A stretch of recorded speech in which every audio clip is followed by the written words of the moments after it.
যুক্তরাষ্ট্রের ক্যালিফোর্নিয়া অঙ্গরাজ্যের চলমান দাবানল এবার ছড়িয়েছে সান বার্নার্ডিনো কাউন্টিতে। ৫ একরের বেশি জায়গা জুড়ে ৮০০-র বেশি বাড়িঘর পুড়ে গেছে। পাহাড়ি এলাকায় দাবানল নিয়ন্ত্রণে হিমশিম খাচ্ছেন ফায়ার সার্ভিসের কর্মীরা।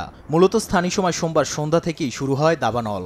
এরপরেই স্থানীয়দের দ্রুত উপত্যকা ত্যাগের নির্দেশ দেন কর্তৃপক্ষ। দাবানলের ভয়াবহতার সাক্ষী হচ্ছে ইউরোপের দেশ ফ্রান্সও। দেশটির দক্ষিণের অড অঞ্চলের একটি গ্রামের অন্তত ২৫টি বাড়ি পুড়েছে।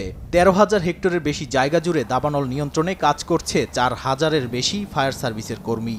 এছাড়া ২,৫০০-এর বেশি বাড়িঘর বিদ্যুৎ বিচ্ছিন্ন অবস্থায় রয়েছে। নিহত এবং নিখোঁজের খবরও নিশ্চিত করেছে সংশ্লিষ্টরা। সরকারের পক্ষ থেকে সব ধরনের সহায়তা দেওয়ার নির্দেশনা দিয়েছেন ফ্রান্সের প্রেসিডেন্ট ইমানুয়েল ম্যাক্রঁ।